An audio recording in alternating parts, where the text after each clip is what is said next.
You can exist for a prolonged period with the assurance that your life is progressing serenely and smoothly, and the only inconvenience in your life is a sluggish iPhone.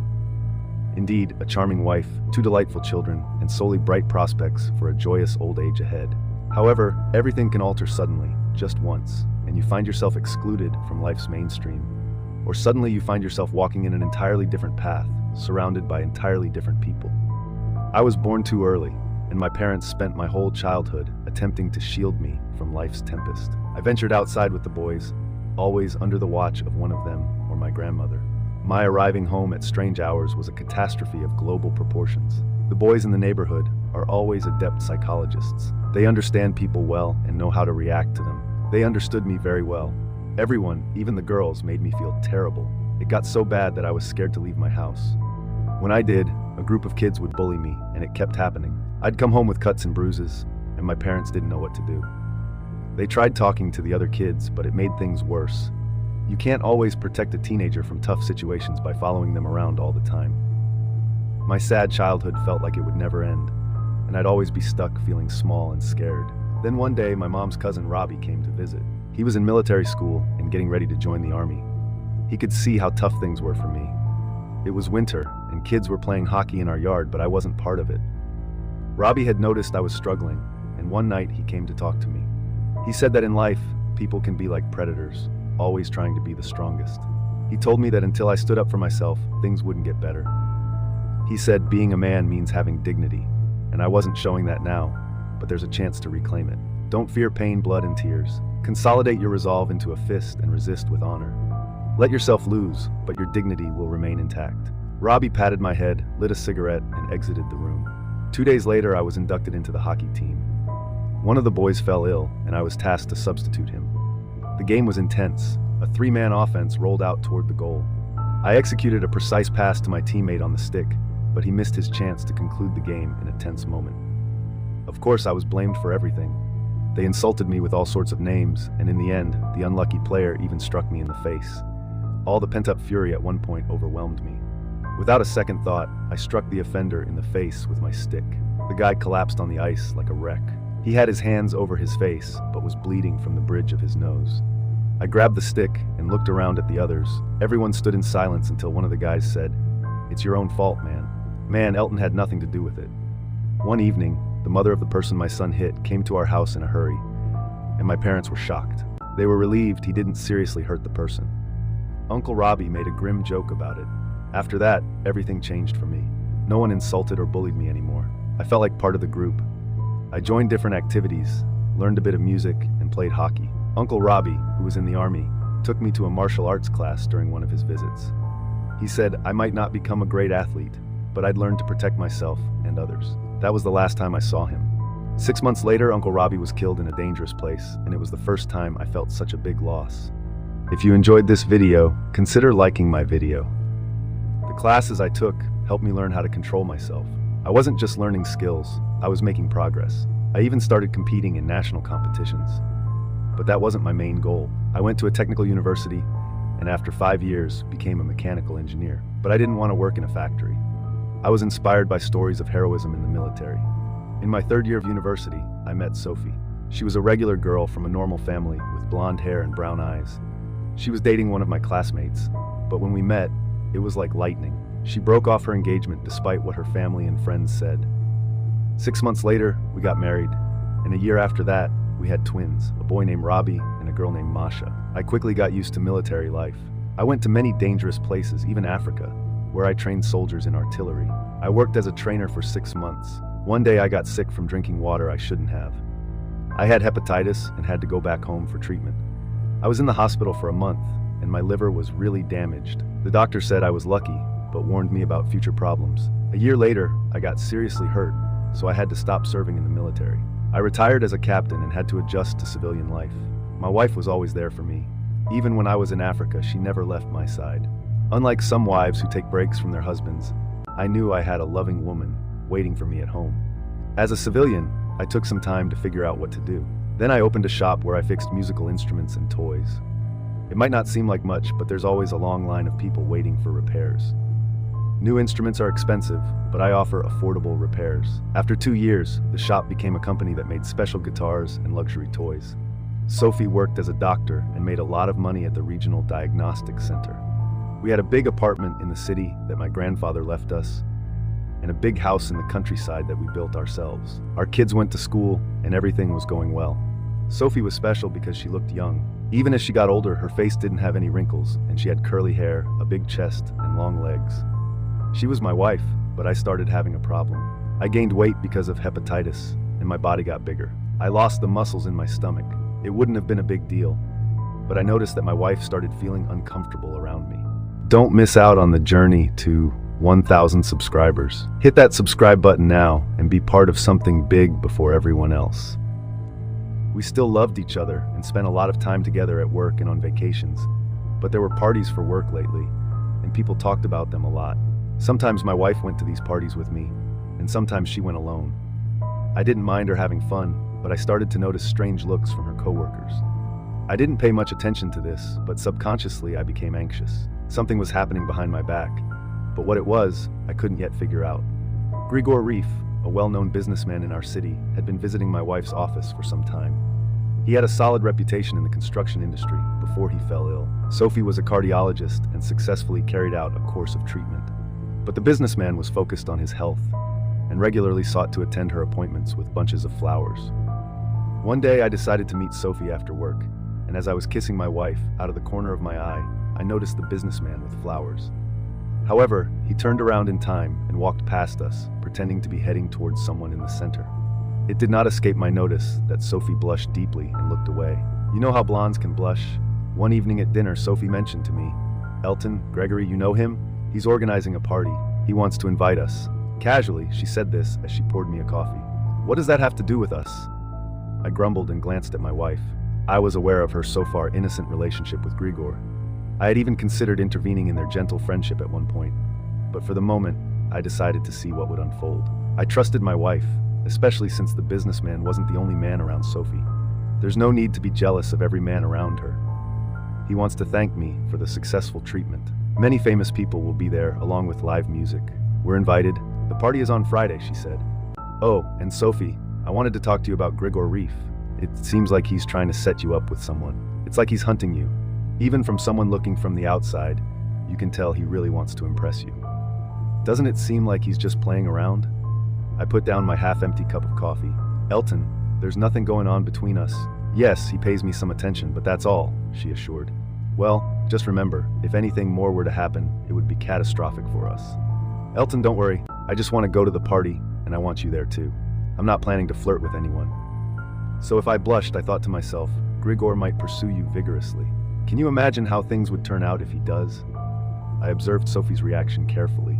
After all, we are adults. We won't be there alone, and there will be security. I can handle myself. Don't be upset, my wife said soothingly, running her fingers over my cheek. In the end, I agreed. Sophie persuaded me, but my decision to attend wasn't because I gave in to my wife. I wanted to resolve things with Sophie and the businessman once and for all. The party was scheduled to start at 7 in the evening. Sophie was applying her makeup in front of the mirror.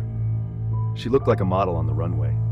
Her dark red, almost burgundy dress was stunning, to say the least. It subtly highlighted my wife's nearly perfect figure, showcasing her contours and curves precisely. I didn't understand why this upset me. A nagging feeling had been bothering me for days. I wore plain black pants, a white shirt, and a velvet jacket. I thought about what shoes to wear for a bit and decided on black leather shoes with pointed toes. They weren't fancy, but they were practical. Sophia hugged me and kissed me on the lips. "Do you think I look good?" she asked. "Sadly, you look amazing," I said, but I couldn't help wondering who she was dressing up for. "For you, my love, only for you," she said. "Let's forget about the party. We'll have a wonderful time at home." I was clutching at straws to delay what seemed like an inevitable disaster. "Honey, we made a deal," Sophie pouted. "You look great too, by the way." I embraced my wife, and she moved my hands from her shoulders and looked at me reproachfully. "Elton, you'll wrinkle the dress." I realized that in her mind, she was already at the party. For a moment, I believed I was bidding farewell to my wife. I grasped her by the arm and escorted her to the door. As I was making my way to the car, I managed to flick the light switch with my left foot positioned just above my head, without altering my stance. Motions evaporated instantly, and I was prepared. We reached almost punctually.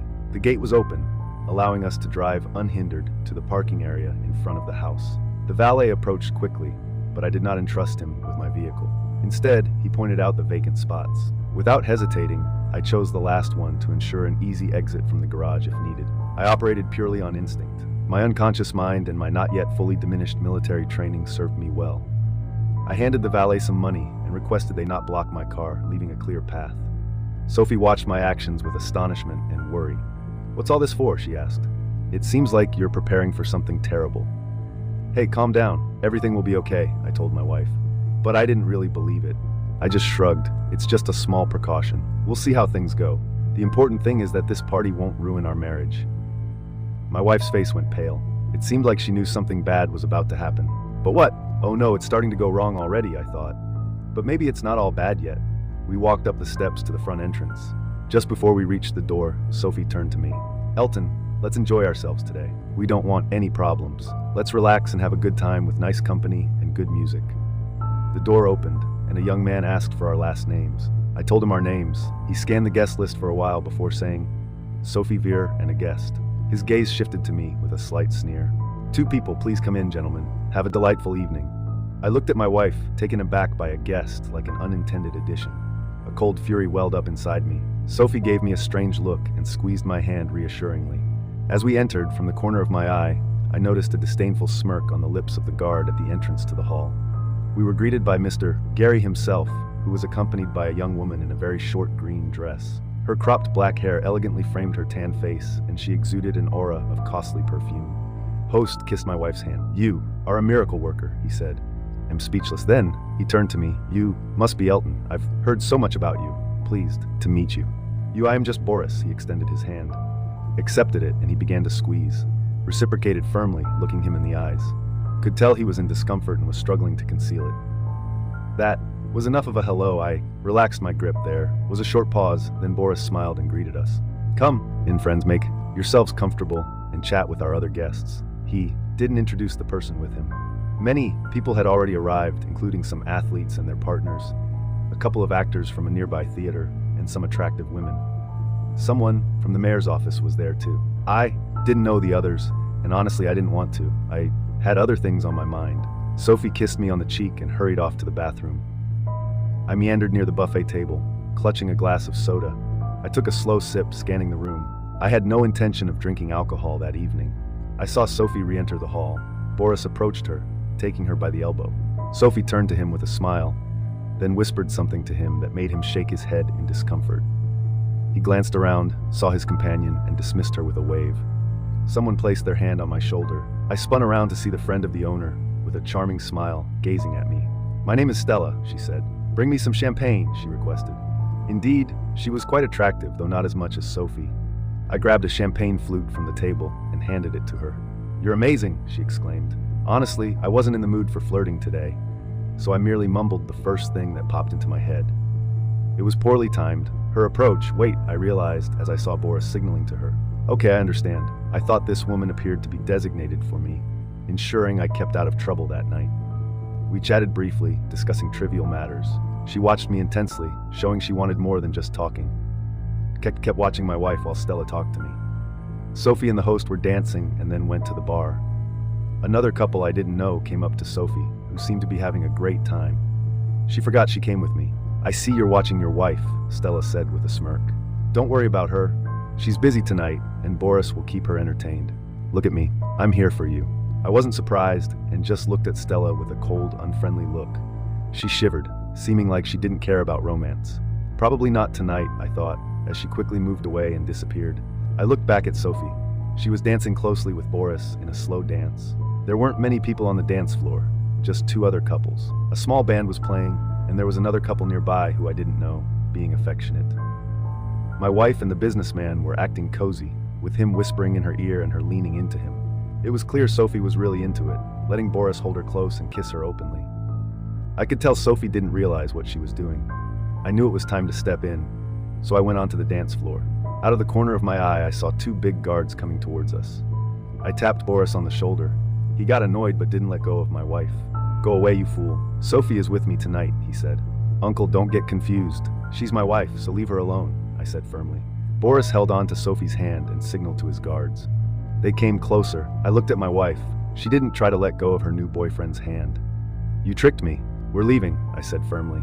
"If you stay..." I didn't need any more hints. I knew what was coming next. I was angry and needed to blame someone. "Elton, please. It's just one night," Sophie begged, almost in tears. "You want to sleep with him so badly you're willing to forget about me?" I nearly shouted. The music ceased, and my words echoed through the room. The owner, seeing my anger, realized it was time to silence the stubborn fool who refused to let his wife be taken by the alpha. He gestured dismissively at the guards. "Elton, you could have enjoyed your time with Stella, and I could have too. I don't understand your refusal. You liked her, didn't you?" Sophie sobbed quietly. The jealous husband ruined the evening. "Get that cuckold out of here now!" Gregory bellowed, no longer concealing his anger. They advanced on me from both sides. I waited, my eyes fixed on my wife. The guards grabbed me, attempting to twist my arms. I was motionless, then hid behind Gregory's back. It seemed she no longer saw me as her husband. I struck the left guard with my heel on the leg, then quickly turned, freeing my left hand and striking the second one in the throat with my knuckles. I did the same to the first. They fell like timber, making a distinctive sound as their heads struck the dance floor. Now nothing held me back. Now everything was clear. I no longer had a wife. Boris came at me, but I saw fear in his eyes. I stepped toward him and smirked.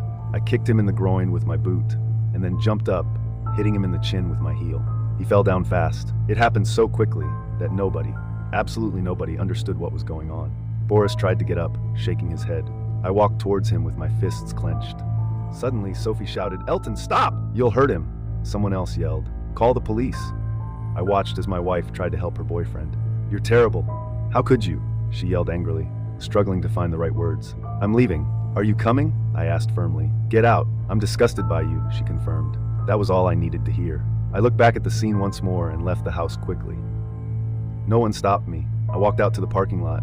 It was dark already. I sat down tiredly in the driver's seat and turned the key. The engine started loudly, like a big, well-fed cat. I left the parking lot carefully, looking back briefly as if I expected to see a sorry Sophie in the mirror.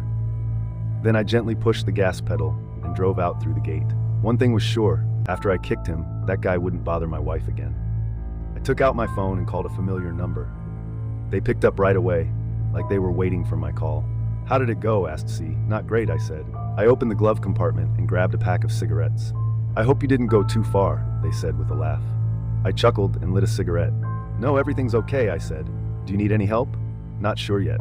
"Let's keep in touch," I said and hung up quickly. My car sped toward the city. I decided to spend the night in my city apartment. It hurt to return to the place where it all began. The apartment was adorned with various artworks, landscapes, portraits, still life, and John Rhine's. I didn't know the names of the artists. My grandfather was passionate about painting, and only he knew which artists had contributed to his collection. This apartment was redolent of my childhood. I often visited my grandfather and stayed overnight. It smelled of cigars and the smoke from a burning fireplace. Here in this old house, I wanted to spend some time reflecting on the recent events. I lit the fireplace even though it was early autumn and warm enough. I just wanted a moment to remember my childhood in the past. I poured myself some Irish whiskey and sat in my grandfather's chair with my legs stretched out toward the fire. I didn't realize when I fell asleep. The doorbell rang at 3 a.m. Without taking off my blanket or putting on my slippers, I went to the door. I opened it and saw Sophie. She had tears running down her red, swollen eyes. She looked as bad as I felt. "Elton, I knew you'd be here. Never in my life have I messed up so badly. I'm sorry. It won't happen again. Never again. I don't want to lose you," she sobbed, lowering her head. We had separated after Boris was taken away by ambulance. I shrugged. "Well, at least that's some good news, Sophie. What did you expect would happen when you allowed that fool to spend a night with you? Did you think I wouldn't anticipate it because of Stella? I was a fool, a narcissistic idiot. Tell me, did you and Gregor Reeves orchestrate this entire ordeal? Did you know in advance what was going to occur at the gathering?" She gazed downward. "Not everything, only broadly. He implied that once we arrived, we might exchange roles, but I assumed I would refuse, and that would conclude the matter. However, you didn't refuse. You agreed. I assumed you were going to remain with Stella. I noticed how she looked at you. It was just one evening. What about afterwards? Did you really think we could go on like normal when we both knew you were with another man? How can I trust you now?" We stood in the doorway. I didn't let her inside. "I get why you thought Stella would come after me that night, but why did you pick this stranger over me?" She didn't say anything. "Sophie, just go. I don't have a wife anymore. You betrayed me with that guy. "He's not my guy," she started to say, but I shut the door quietly. She stayed at the door for a bit, then I heard her heels as she left. On Tuesday, an older man came into my office. "Mr. Elton Vickers," he said, looking at me over his glasses. "Yes, what can I do for you?" I asked. "I'm Dee Broyora," he said. "May I sit down?" I took out a cigar and started to cut it. "Mr. Gregory wants to sue you for the injuries you caused last Friday night." Where did he find that lawyer? He should be a doorman, not a lawyer, I thought. Then why hasn't Mr. Gregory done it himself? I lit my cigar and started to smoke. The unexpected visitor grimaced. "Before he puts you behind bars and ruins your enterprise, Gary is willing to overlook the altercation if your wife spends this weekend with him at his estate." The attorney even blushed at such a proposition. Even that fool in a blue suit knew that no sane man would accept that. "And why have you come to me? Go to my ex-wife and negotiate with her. After all, after the last party, it's her issue. It's not as if your boss is asking me to spend the night with him." I clamped my cigar between my teeth and stood up, indicating that we had nothing further to discuss. The lawyer rose and left my office silently. I looked at myself in the mirror with a cigar in my mouth, feeling a bit like Schwarzenegger, but a little heavier. I sat quietly for a while, then took out my phone. A day later, an old car stopped outside G. Reese's businessman's mansion. Two men in orange uniforms came up to the gate. "Gas emergency. There's a big leak in your area. We're checking all the properties," the guard told the taller man. The guard talked on the phone for a while. The gasman went down to the basement where the gas boiler was. One of them took out a small can from his pocket. "There's a strong smell of gas here. There seems to be a leak down here somewhere," remarked the tall man as he placed his case on the floor. "Do you smell gas?" The gasman began examining the meter. "When did you last replace the pipes?" asked the shorter one. The guard shrugged. "Okay, we will now shut the valve and fix the leak, but we also need to replace the infrastructure," informed the landlord. "It must be done promptly." The shorter man began extracting his tools from his suitcase. The taller one, shielding the pipe with his back, wrapped a small amount of special ignition cord around it and inserted a 3-hour pencil cap in it. Then he carefully wrapped the entire thing with tar tape. The little one rummaged beneath, quietly opening the valve. "Well, that's it," he said, though he did not specify further. "Sound the alarm." The team grabbed their tools and quickly headed to the exit. The security guard firmly shut the doors to the basement. 3 hours later, an explosion caused by a gas leak in the basement ignited a fire. By the time rescuers arrived, the building had almost entirely burned down. Fortunately, no lives were lost. Several security guards and the cook sustained minor burns. His warehouse of finished products was apart from construction. Mr. G also made custom furniture for special orders, but everything he prepared to send to customers got destroyed. The investigation found that old wiring had caused a short circuit. To relax, the businessman hurried to Thailand for a special massage. But at the Bangkok airport, they found pills in his luggage. Now he's in a detention center, waiting for his trial. We don't know what will happen to him yet. I live alone in my apartment. Sophie keeps trying to make up with me, but I can't forgive her. I still remember her mean words. "Get out. You make me sick." Oh, and I also donated some money to the Wild Geese Special Forces Veterans Club, where I've been a member for almost 10 years. But I haven't told anyone. You should keep it a secret too. Second story, my boyfriend 33 and I 29 have been together for 15 years with lots of ups and downs. Recently we had a big fight where I felt fed up and said I was done. It's like those fights most couples have, where someone ends up sleeping on the couch and then they make up the next day. I was waiting for him to apologize and make things right, but he didn't. He didn't even talk to me for a week. After several days passed, I checked his Facebook and found another girl. I asked him about her, and it turns out they started talking during that week. I asked him to choose between her and me, and he picked her. He even asked her out on a date the next day. We've only been on one date in 7 years since we had our kid. I messaged her on Facebook to see if she knew about me, our kid, and how we were very much a family until last week. She didn't know. She apologized for giving him her number and blocked him. Needless to say, the date didn't go well, and he was angry. He said he did it because he snapped, felt unloved, and too pressured. I admitted my part and said I could understand where he was coming from, and I was willing to try harder if he promised there was nothing more to it, and worked on our problems. Since then, I found out he asked for her number in February when we had another argument. And yes, I'm sure she sent the first message the week we weren't talking. Just to clarify, I doubted it too. He also bought her flowers the morning he planned on asking her out. With the idea of being with someone who did that to me, especially since she rejected him, I rarely get flowers except on holidays. Yet he went out of his way to get her flowers. I'm struggling, DM for months, and he still chose her. I hate the thought of her being around and thinking I have him because she didn't want him. I just don't know. We've been trying and things have been good, but I can't shake this feeling. Has anyone been in a similar situation and had it work out? Any advice?